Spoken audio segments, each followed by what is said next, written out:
Good morning, everybody, and welcome to PodPoint's full year 2023 results presentation. I'm Andy Palmer. I'm CEO of PodPoint, and I'll be joined today by David Wolffe, who's our Group CFO.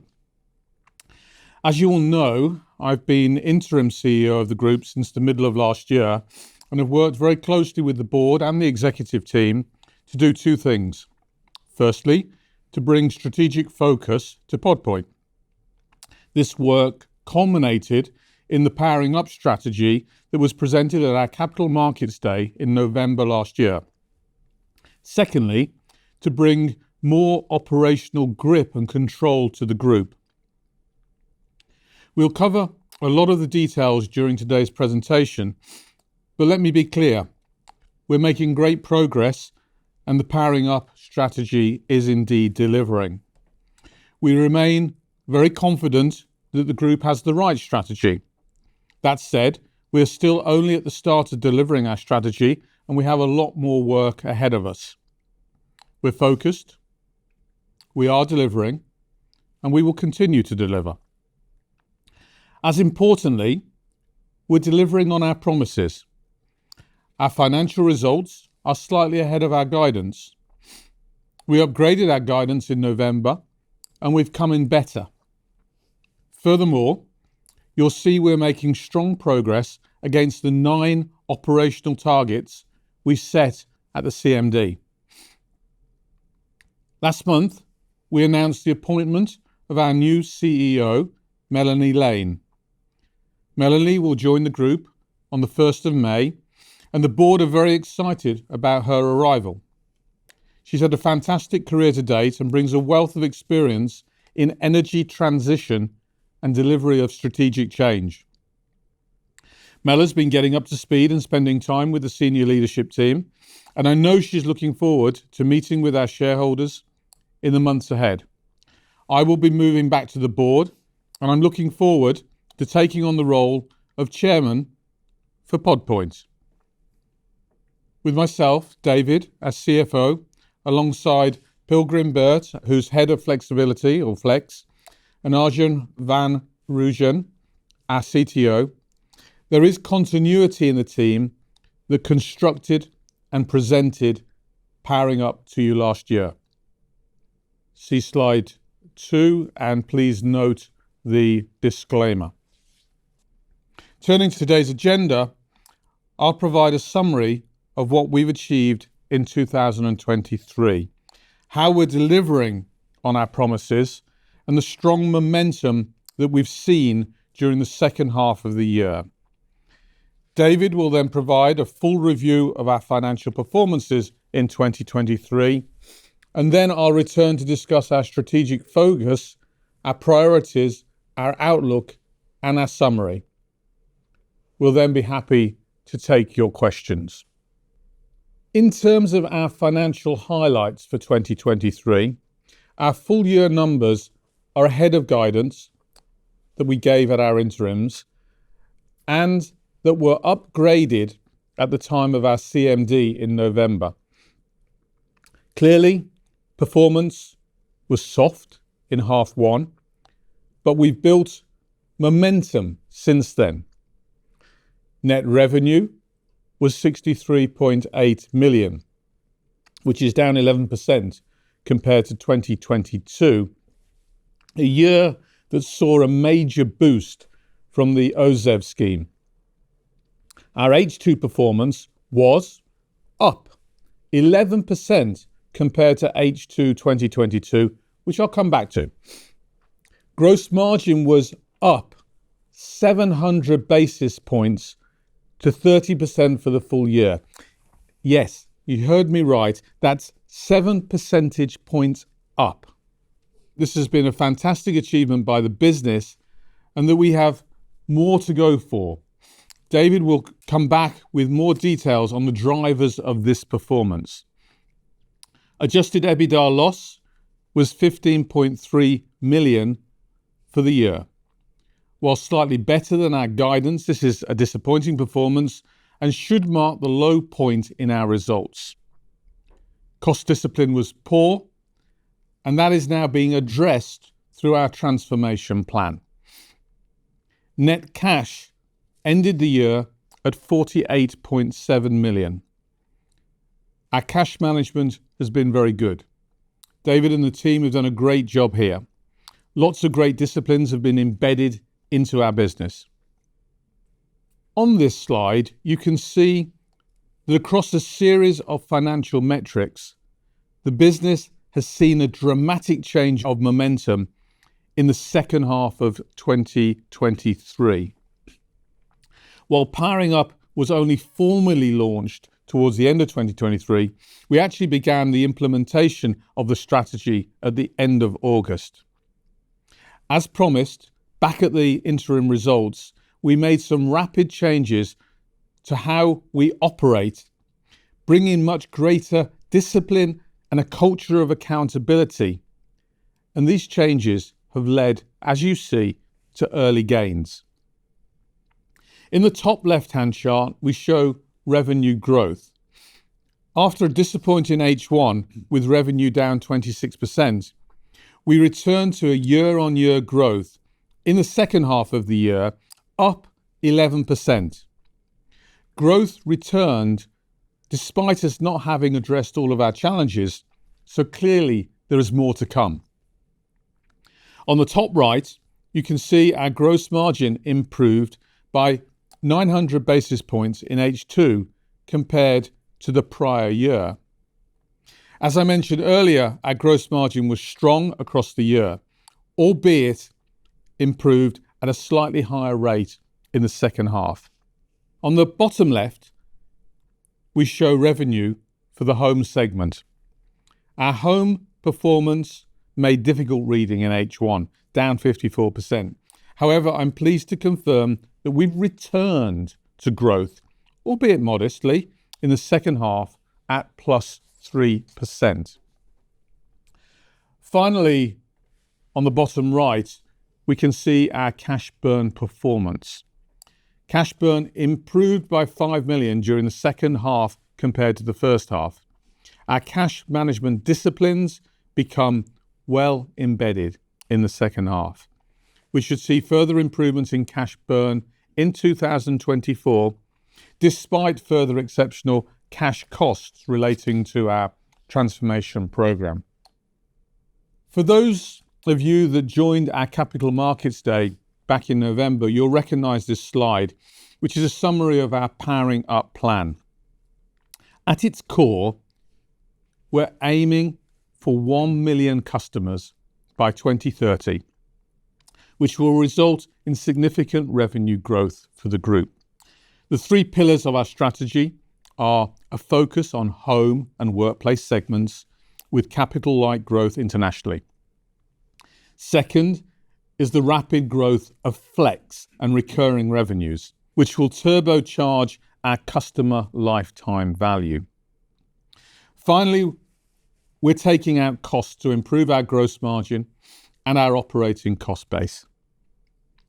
The plan will ensure we deliver attractive financials with double-digit EBITDA margins, high recurring revenues and attractive free cash flow generation, which we believe will drive long-term value creation. We've built strong foundations during 2023 to support the Powering Up strategy. For home and workplace, our brand strength has remained high based on reports from YouGov, Ipsos, an excellent rating with Trustpilot. Customers like and trust PodPoint. We act as a consumer champion, and we were awarded the Which Trusted Trader status, the only ChargePoint provider with that status. We've signed many new partnership deals during the year, including Redrow, Barrett, Roadchef, Group One, and Knight Frank. We also renewed many contracts, including Mercedes, JLR, and Lex Autolease. We have, perhaps more importantly, maintained our market leadership position in terms of our installed base. We ended the year with over 226,000 installed charge points. On Flex and recurring revenues, again, the story of 2023 is one of good progress. We delivered our first revenues for Flex, far exceeding our internal target. £39,000 is significant as it demonstrates Pod Point's ability to deliver and to execute pound value to the P&L. We have critical scale, and just as with Home, we've signed multiple commercial agreements for Flex, including with Centrica, EDF, and UK Power Network. And with multiple real-world trials underway that are delivering us recurring revenues today and providing significant future upside potential. On cost out, we've already delivered the first phase of our transformation plan, and the second phase is underway. These actions mean that we're on track to delivering our £6 million target saving. The 700 basis point improvement in gross margin shows costs are coming out of our BOM and our installation costs, and we remain confident in our target of a further 500 basis point improvement by 2025. Finally, we've started to simplify the group structure with the exit of some non-core activities. It's been a busy year for the business and the teams, and I'm pleased with what's already been achieved, knowing clearly there's still a lot to do. Continuing with the theme of delivering on our promises, I want to provide an update on our progress against the 9 operational targets that we set for 2024. We told you that we would set the targets and allow you to monitor them. And as you see here, we've made great progress already, with 4 of our 9 targets already delivered in the year. Furthermore, we're on track for the other targets to be delivered in 2024. On focus on home and workplace, we've returned home to growth. We delivered this in H2 2023, and we've seen growth year to date. Arch 5, our new charger, is now in volume production and will be launching into the market in the coming weeks. For our international rollout, we're on track for launching in 2 markets this year, and I'll come back to this topic in our second section. On Flex, as I said, we're really pleased with the further momentum that we're seeing and have already delivered 2 of our 3 targets. We have successfully entered a new segment of the Flex market, the balancing mechanism market, through our Centrica trial. We're now playing in the local constraint market, wholesale trading and balancing mechanism segments.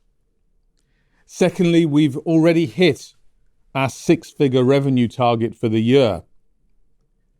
As you'll have picked up from our results announcements, we have now increased our revenue target to be at least £300,000 in 2024, up from the original 100,000 that we committed to. Finally, we're on track with the launch of our customer proposition.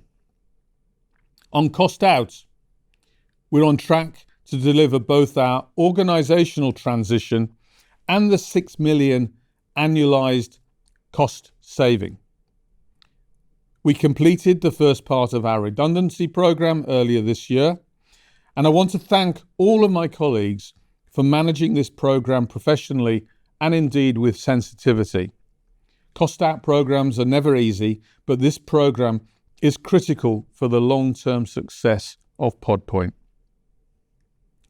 To conclude, we think we have a lot to be pleased about in terms of what's been delivered in 2023. We've made, honestly, a really good start on the journey.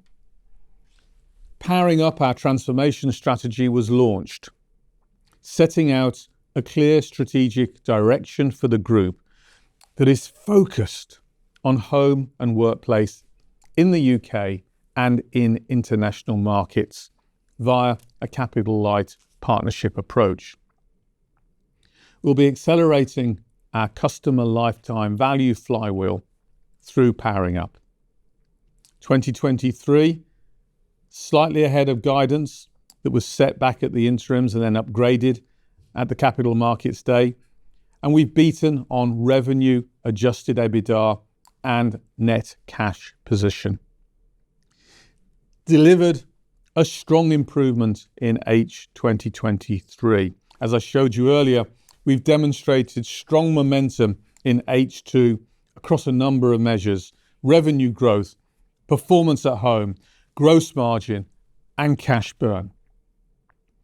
Our cost out program is on track.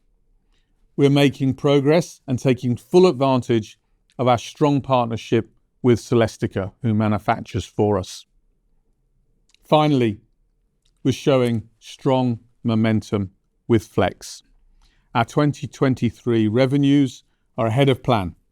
We've signed some great contracts and we're taking advantage of our leading market installation base in long dwell charging. So at this point, allow me to hand over to David, who will take us through the financials. David. Thank you, Andy. Starting with the P&L and working down, revenue at 63.8 million is 11% down for the full year, but this is improved from the 26% decline we reported at our interims and reflects a second half actually up 11% on 2022. 2022 as a year included the uplift of the OZEV grants coming to an end and the resulting pulling forward of demand. So the comparatives are challenging, especially in home, which was down 35%. But all of the other segments were still in positive growth. In commercial, we have continuing positive growth on 2022, which stood at 3% up at the first half, but has increased to 7% growth for the full year. UK distribution, where we sell units into the wholesale market and to house builders, continues well with growth at 26%. Owned assets growth of 97% reflects the fully annualised impact of completing the Tesco rollout. Clearly, the most significant issue here is in the home segment at 27 million, down 35% for the full year. But here we are seeing some positive progress, with ARPU growth of 5% and revenue growth returning to the second half, where we moved to positive 3% growth after that sharp decline in the first half. Although volumes were down, we are continuing to see material improvements on gross margin percent, up by 700 basis points to 30.2%. This is driven by progress on a number of fronts, which I'll come back to in more detail in just a moment. As a reference, this margin of 30.2% is higher than where we were in 2021 at 27%, which was before the supply chain economic pressures. Margins improved across all core segments, with now home up to 28%. The overall revenue reduction combined with a higher overhead base. We called this out explicitly at the Capital Markets Day that costs in sales, marketing, customer service and tech had got out of line with revenue, and our cost out programme only takes effect progressively during 2024. So that combined takes Adjusted EBITDA to the 15.3 million loss. The loss before tax at 83.2 million includes a non-cash goodwill impairment charge of 53.2 million, which reflects the strategy of focus away from some parts of the commercial market. Not only did we see progressive improvements in the second half year on year, but we saw momentum in the second half over the first half within 2023. Overall, the second half was 8% up on the first half, with UK Home up 17% and driving most of that growth, with home units up 16%. Energy Flex appears for the first time in the second half at 39,000, and overall recurring revenue, where we collect monthly fees for being on our network, that increased by 48% over 2022. The gross margin improvements, as I mentioned, were across all core segments, with home up to 28%, a level back up to where it was before the supply chain economic pressures. So on to the evolution of gross margin percent within that headline of 700 basis points of improvement. As I said before, we've been making progress across several areas. The total moved from 23% to 30%, and whilst a big driver of that improvement was the elimination of the additional supply chain costs and sourcing of components, that represented a margin uplift of 4%. But we also delivered some bill of materials and efficiency improvements of 3%. We've driven a 2% uplift in gross margin from price increases and that RPU increase of 5%. But there was a relative shift in the revenue mix towards lower margin commercial business that reduced overall margin by 2%. We see this overall margin improvement as very positive progress, and we're expecting further margin improvements into 2025 in line with a Capital Markets Day commitment of a 500 basis points margin gain by the end of 2025. Looking then directly at that decline in Adjusted EBITDA from a 7 million loss in 2022 to the 15.3 million we're reporting now. The picture reflects a net 2.5 million improvement in gross profit contribution from the operating segments, but that's outweighed very significantly by the increased spend on scaling the business that we've said was out of line with revenues and hence our cost out program. The gross margin percent improvement in home mitigated the year-on-year volume reductions and led to a drop in profit of only 0.4 million from that segment, whilst the other segments grew gross profit by 3 million. However, the 10.4 million of increased spend across tech, customer service, software, sales and marketing clearly was not matched by revenue, hence our commitment to reducing overheads on an annualised basis by £6 million by the beginning of 2025.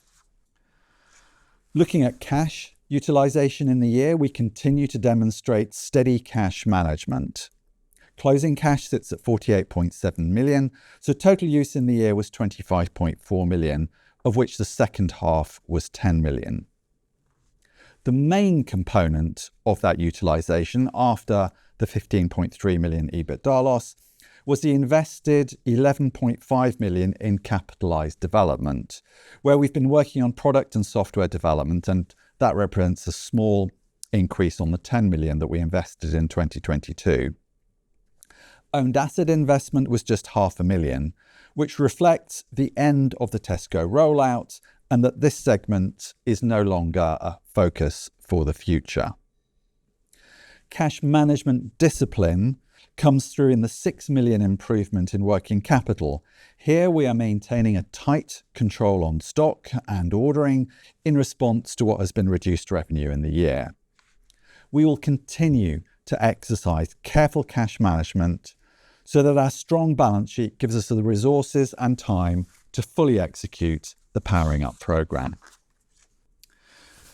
We talked at the Capital Markets Day about our strategy centred on the advantage of scale, driving a virtuous circle around customer lifetime value. And we wanted to say a little bit more about it, especially in the light of our high margin Energy Flex recurring revenue stream starting in the second half of 2023.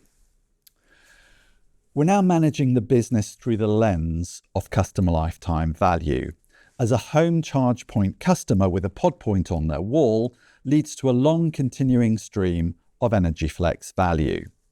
So we're moving the business from a one-off margin to a recurring revenue model. Conceptually, it looks a bit like this. And these numbers are illustrative at this early stage in our business's transformation. When we make a home install, we make an initial margin based on an ARPU of around £800 and a gross margin of around 30% at present. We say that a pod point might have a useful life of 7 years in line with outdoor electrical equipment, but it could be longer.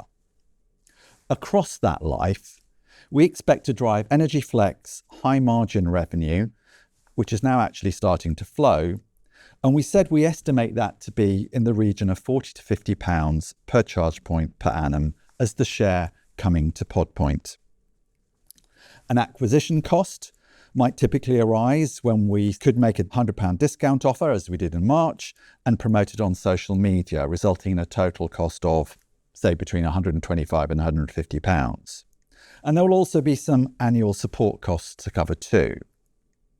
Now, I'm not going to translate all of these numbers into a single net figure for you now, because our transformation and flex evolution is at an early stage and will change somewhat over time. But if you do the maths, you can see that there's substantial customer lifetime potential.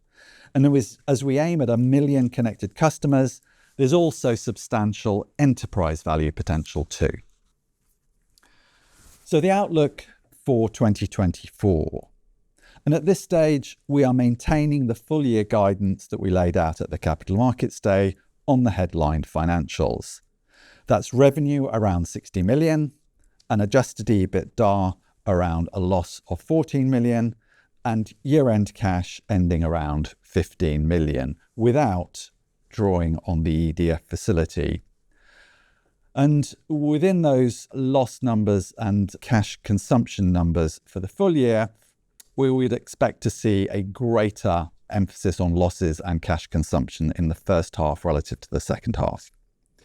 In getting to those overall headline financials, we are putting our home segment firmly back into growth, which will offset the orderly exit from our non-core segments.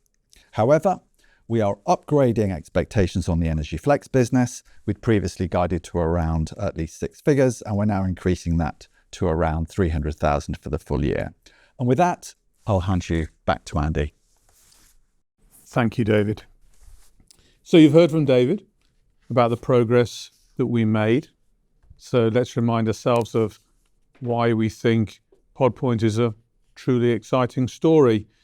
We have permission to be winners in this exciting and growing market. The energy transition market is big today, but it will become huge. We have revenues today from Flex, and new contracts are agreed. Our strategy is built around our core strengths. We have a transformation program to ensure that we deliver on our plan, with self-help cost out and low-risk international growth. Over time, we have a significant amount of high-margin recurring revenues and Energy Flex revenues, and we have a clear path to profitability and sustainable positive cash flow. And importantly, we have sufficient funds to deliver on this. The company is holding itself accountable by setting clear KPIs upon which we are delivering against. Our customer lifetime value flywheel is shown here. You may remember it from the CMD. It's built on the basis of a strong and trusted consumer brand, and our differentiated strategy and key advantages are reinforced by EDF. Our brand and our diverse routes to market bring new customers into our network. The growth of our network creates more options in terms of Energy Flex. We can then reinvest the gains from the Energy Flex market into our customer proposition, hence making our brand and network more compelling. EDF can enable faster growth in terms of our network as a distribution partner in European markets, as well as providing expertise in the energy flex market. The previous Pod Point leadership team did not take advantage of these capabilities. We will.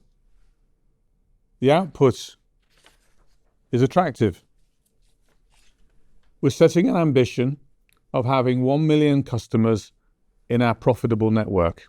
High growth, we see a 20% plus CAGR for revenues and a 4 times increase in our customer base by 2030. We'll build out our high margin recurring revenues. 25% of the group revenues from recurring revenue and energy flex. Here we show industry expectations for growth and installed base of chargers across the UK segments. Home remains the largest and most significant segment throughout the period. Workplace shows the fastest growth, albeit from a lower starting point. Combined, we're focused on 60 to 70% of the UK market. In addition, there is product commonality across home and workplace. There are other segments that on the face of it look attractive in terms of size and growth, but there are significant operational and technical complexity with the other segments. Furthermore, the long dwell time of the home and workplace segments makes them especially attractive from an energy flex opportunity point of view. This year, we will deliver further progress on strategic execution of our 3 pillars, which will drive long-term value creation. In home and workplace, we will be driving incremental volume. We will have our new product in the market. Our sales and marketing will be improved, and we'll have launched in 2 international markets. In terms of Europe, we're now expecting to launch in France and Spain. You'll recall from the CMD that Spain in particular is a highly attractive market. In Flex, we have a dynamic and active year ahead. We'll continue to enhance our customer champion brand credentials with further targeting and selected brand advertising and continued operational enhancements to our installation process. We'll build out our Flex commercial partnerships and technical integrations. It's worth remembering that we will only need limited tech and capital deployment to capture further Flex revenues. Our teams will continue to explore and assess workplace recurring revenues, and we will continue to assess double flex and triple flex ecosystems via solar and battery. Cost out will be a key focus to ensure that we deliver the £6 million of annualised cost savings by the end of this year. This will include the orderly exit of non-core activities, the completion of our restructuring programs, further gross margin improvements via BOM savings, in part from volume gains, as well as tech development spend reductions. 2024 is expected to be a high point on capitalised R&D for the next few years. I did cover this earlier, but I think it's worth repeating. I think it's important that we all remember that this is a business that is now delivering on its promises. As CEO, I'm proud of how much progress we've already made in the few months since launching our newly focused strategy. As we go through the year, you'll see more and more progress against all of these objectives. In summary, we've delivered in 2023. We saw a step change in performance in the second half, and our gross margin and flex revenues are coming through, really demonstrating the business model. The closing cash balance remains healthy, and we have further liquidity available in our £30 million credit facility, which I emphasise we do not plan to draw. We're executing on Powering Up, a strategy that is reinforced by our relationship with EDF. We've already hit 4 of our operational targets for 2024, and the others are on track to be delivered.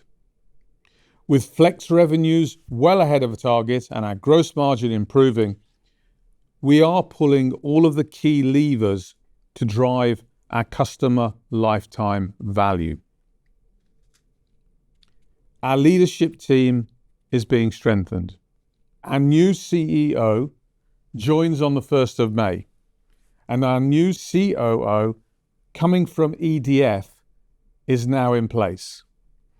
We've appointed a new Chief People Officer and Chief Revenue Officer, replacing the current interims, and they will start in the next few weeks, further strengthening our leadership team.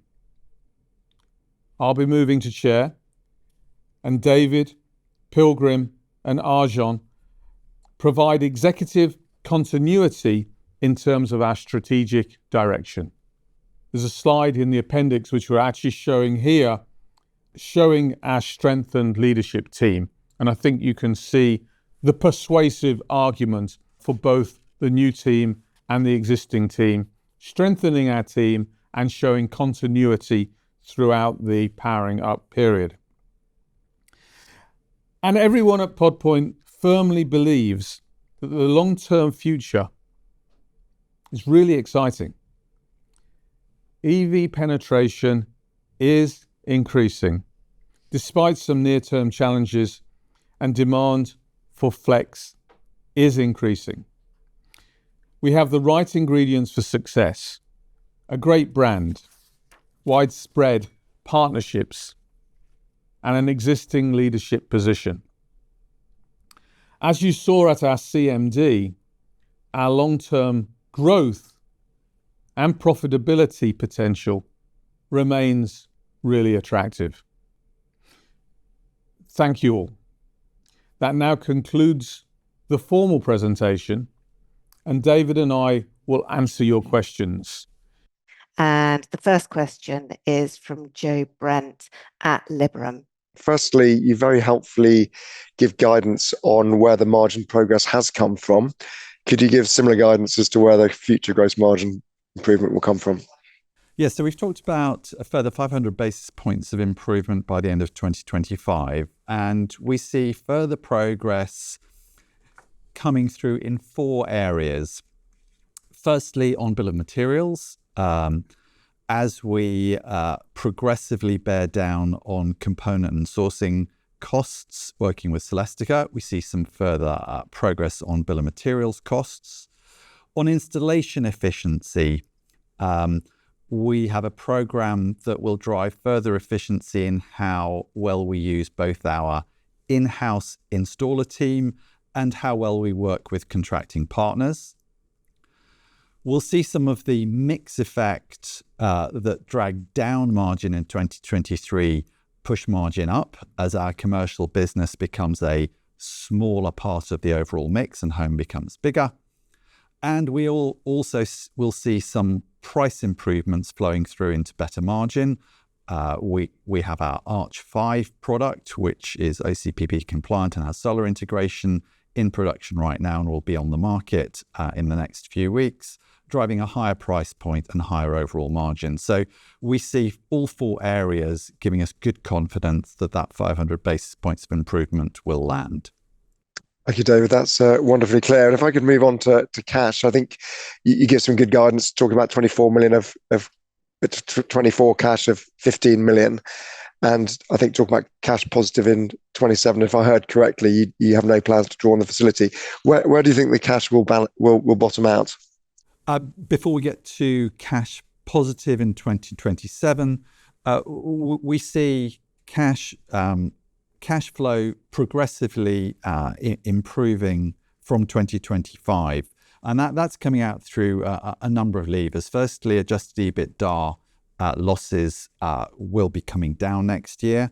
We won't have the 5 million of restructuring and transformation one-offs hitting next year. We are this year at the top of the cycle of capital expenditure. And we would expect to see coming through next year further progress on modest working capital gains. So all of that gives us confidence that there's going to be a significant reduction in cash burn in 2025. 2026, again, will show further progress on each of those fronts.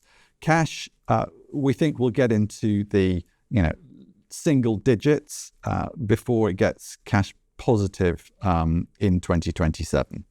And we'll go to Ken Rumph at Goodbody. Okay.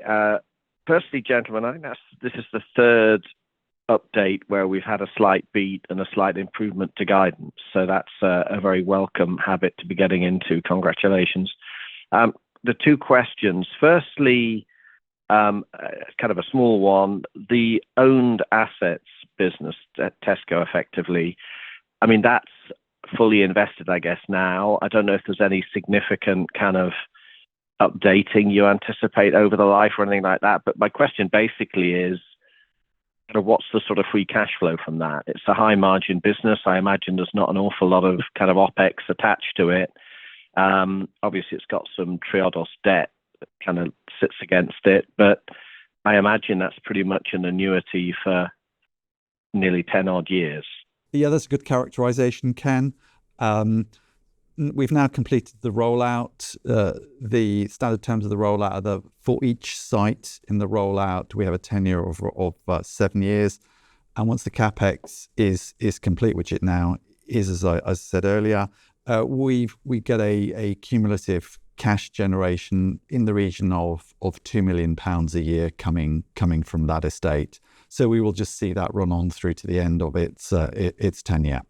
Super. Okay. And then the second question, which is more important perhaps for the future, on the flex side of the business, there are kind of multiple ways your estate, or whatever I should call it, fleet of chargers can kind of provide grid services. You've talked about, allowing utilities to manage their kind of half hour by half hour sort of demand profile. There's grid balancing, there's local DNO type services.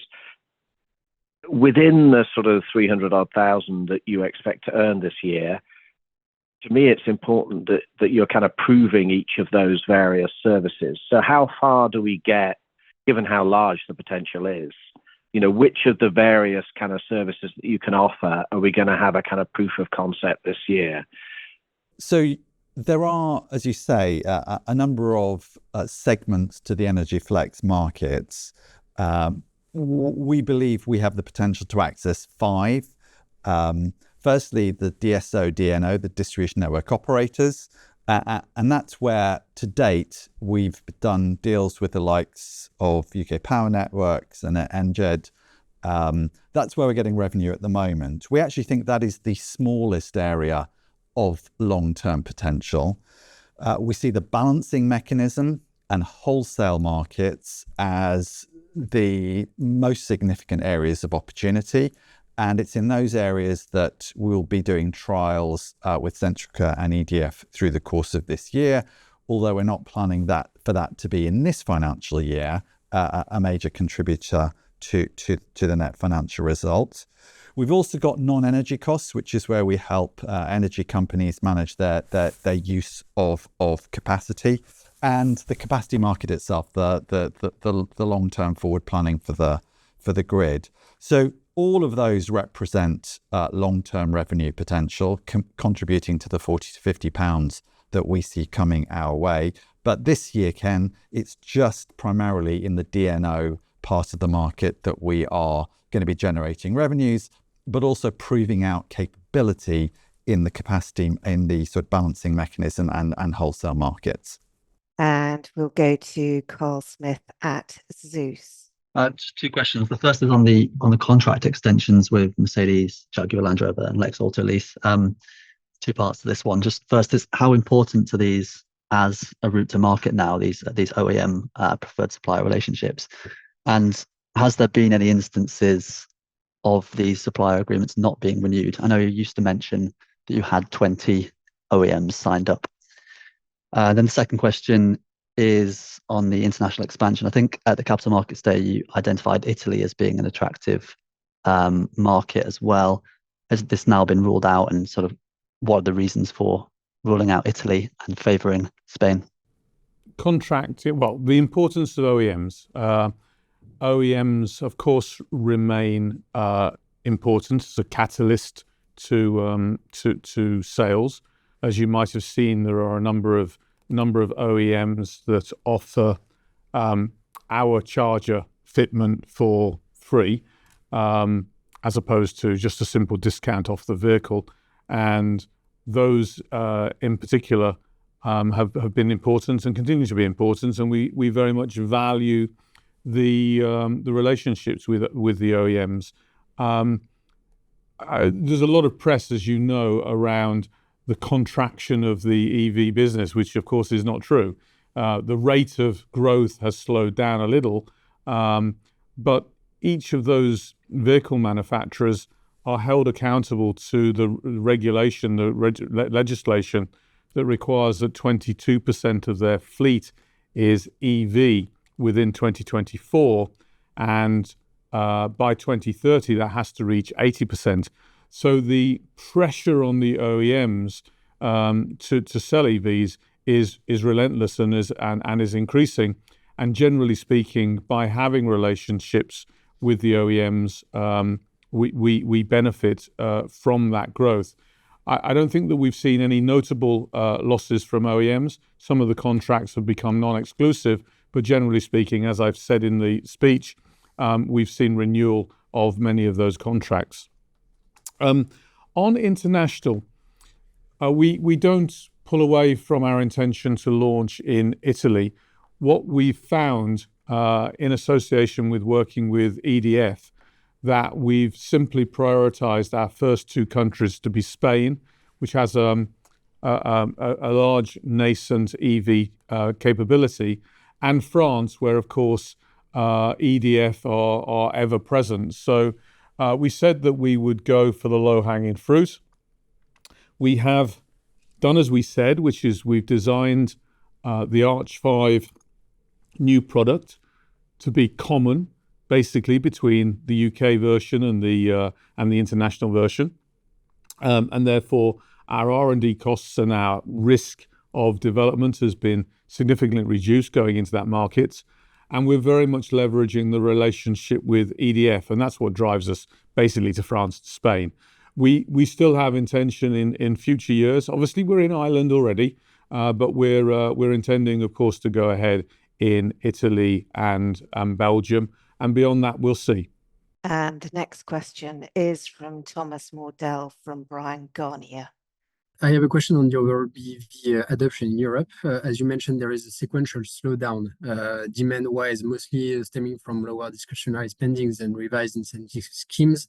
And on the supply side, the industry with a bit manufacturers and grid operators are still adapting themselves to the scale-up. How do you see the trend going into 24-25? And do you have some insights from OEMs or on the regional dynamics where you sell and operate more specifically?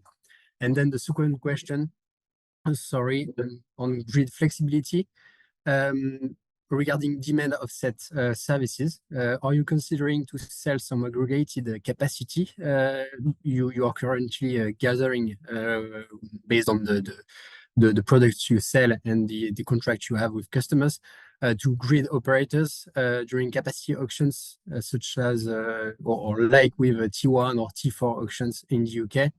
and what can those contracts be worth individually?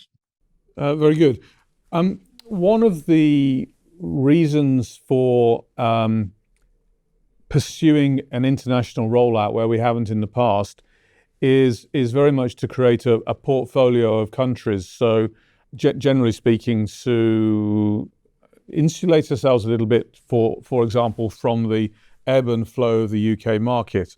And therefore, that the reason for going initially to France is obviously we can leverage the EDF relationship there, for which we have nothing today. And likewise, Spain, which is perceived as a faster growth. So even though it's fair to say that the rate of growth has slowed, nevertheless, you've also seen the TIV in Europe increase, and therefore the actual volume of EVs increasing. And obviously our new sales are linked to that. In the UK, we have a slightly more mature network, so there isn't a strong correlation between new car sales and charger sales. There is obviously a correlation, but not a strong one because we've been around for so long. As we move into the new international markets, there's a very strong correlation between those car sales and our charger sales. And over the next few months, you'll be seeing some of the commercial offers that we're putting in place in those two countries in order to speed the network. But we're going from zero. So everything we sell in France and Spain is a net gain for us. And as we said, to some extent, there is a land grab for the million charging points that we're aiming at, because that land grab then allows us to flex. And I'll pass over to David for the discussion around flex. Yes, so you're right. Obviously, we're going to be playing demand side response here, and we clearly see that long-term potential. We can bid into the capacity market for T-1, T-4 auctions, and we already have an asset that's of the order of a small nuclear power station to offer. However, that for us is a relatively small characterization of the opportunity, because we see the wholesale market effectively day ahead, and the balancing mechanism where effectively you're working within an hour of response as the bigger of the opportunities. And as we grow the size of the installed base, we think that is going to be where most of the value potential sits, working very closely with the market and with specific energy retailers on helping them to optimize their energy costs and minimize their non-energy costs. That's where we think we can take a good share, and that's why we believe £40 to £50 per charge point is a good opportunity for us. And as an indication of where this will go, we said at the Capital Markets Day that by 2027, we're expecting our GridFlex business to be making a profit contribution of at least £5 million per annum. So this is going to make a huge difference to the profitability of the business and underpin what we see as substantial enterprise value. And we'll go to Oliver Swift at Palmer Gordon. Just a couple of questions from me. Firstly, given you touched on it at the CMD, it'd be good to get some colour on how the home segment market share developed over H2. And then further to that is, what level of home installations growth can we expect over this year? Sure. At the Capital Markets Day, we explained that part of the powering up strategy was in response to a loss of market share during 2022, and we talked about share having gone from around 37% in 2022 down to around 23% in 2023 in the first half. And what we've seen since then is that market share has been stable. It was stable through 2023, and in the first quarter of this year is in line with those levels. So we've succeeded in arresting the issues of 2022, and we still haven't yet deployed a host of measures that we believe are going to drive a further progression on volume and share. And those include the launch of our Arch 5 or Solo 3S product, which is currently in production and will be coming onto the market very shortly. That includes more functionality. It's OCPP compliant, which will make it more relevant to more commercial partners, and includes solar integration, which is a key feature for consumers. We've also talked about customer lifetime value, and that lens on the business means we will be driving customer acquisition harder through the marketing channels where we get the best return. There's more to come on that. We're working on smart tariff integration, which will widen the compatibility of PODP chargers with energy providers providing smart tariffs. And we're also relaunching the consumer proposition and the app later in the year, which will underline how being on the PODP network drives extra value to you as a consumer. So we're really optimistic about what's still left in the tank about pushing our volumes. In terms of growth expectations for the year, I said that we returned the home segment to growth in the second half, and that was 3% in the second half of last year. And so far, what we're seeing this year is growth in home that is around the double-digit % level. So that gives you an indication of where we think volumes will get to in this year. And we've got another question from Ken Rump at Goodbody. Firstly, on house builders and their obligation to install chargers in, well, many developments. Obviously, as I recall, they had a kind of, but only where you haven't already submitted plans and planning and so on. So there's a kind of lag to that. What's your perception of kind of from your house builder customers, and you've got some of the biggest, how far has that gone? My impression probably is there's quite a lag. And then perhaps sort of using Andy's experience of the wider auto industry on the ZEV mandate, there is some kind of wiggle room in a sense that, you can borrow from next year, you can pool, and indeed, rather than pay a fine, also you could discount. You can discount different ways. You could offer a free charging point and so on. You might, if you knew that you had a lot of models coming out at the end of the year or next year, choose to do some of those things. Not every auto manufacturer is at 22%. So what's your perception of kind of where the different players are and how they're kind of using the flexibility within the ZEV mandate? Sure. So on house builders, this sector sort of operates at two time scales. First is long term. So when we do deals with these house builders, and we've announced a number of them over the past year, they're long term deals. They secure a good future flow of volume for us, but it is a long term picture, and just because the government has just introduced, the requirement that new planning, it's just for new planning, not literally every build that's happening at the moment, should have a charge point. That will take some time to come through. The second time scale is just the short-term call-offs within those long-term deals. And that's associated with, literally how many completions are taking place in the coming months. And that's where we've seen some weakness, the widely reported problems within the housing sector.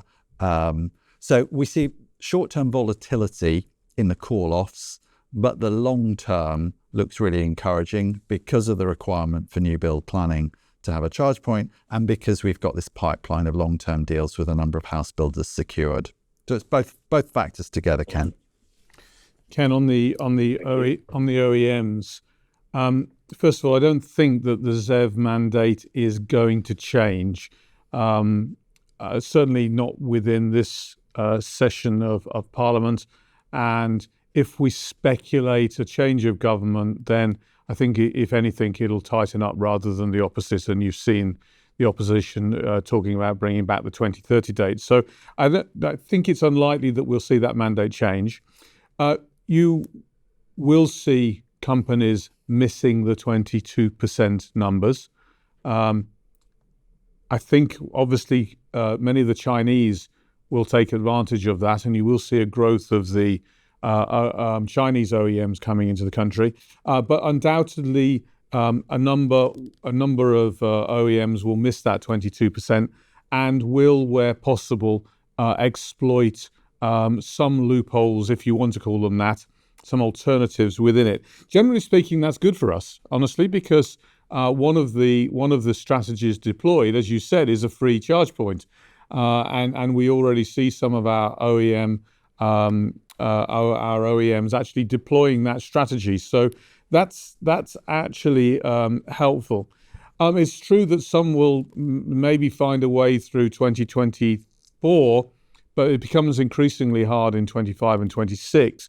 And you know who those are, because generally speaking, those are the OEMs that are publicly saying that they'd like to see a delay, or they don't see the customer demand. But there are clearly those that do, and those will be the big winners, I think, over the next few years. So 2024, I think, will be a mixture of sales. Generally speaking, I think the 22% will get missed, and there will be, as you said, the deployment of the various alternatives to make up for that, but some will end up paying tariffs. Many thanks indeed. And that's the end of questions. Andy, do you have any closing remarks? I think we've said all that needs to be said, to be honest. I hope if we've done nothing else, we've reinstated some trust. Ken, you said that this is the third update with the third beat. That's the drum beat that David and I have tried to instill into the company. We've instilled a sense of accountability within the company, and we've deployed all of the KPIs that you've seen deep into the company through the various layers of management. I think if you buy the macro view of the deployment of EVs, then you can see that this is a very attractive place to be. But I hope also that you can see that the future is not simply in purveying plugs. The future is very much in this flex market, in the purveying of energy, in order to bring a better service to EV customers, and ultimately a cheaper service to EV customers. So I think the future for the company is very good.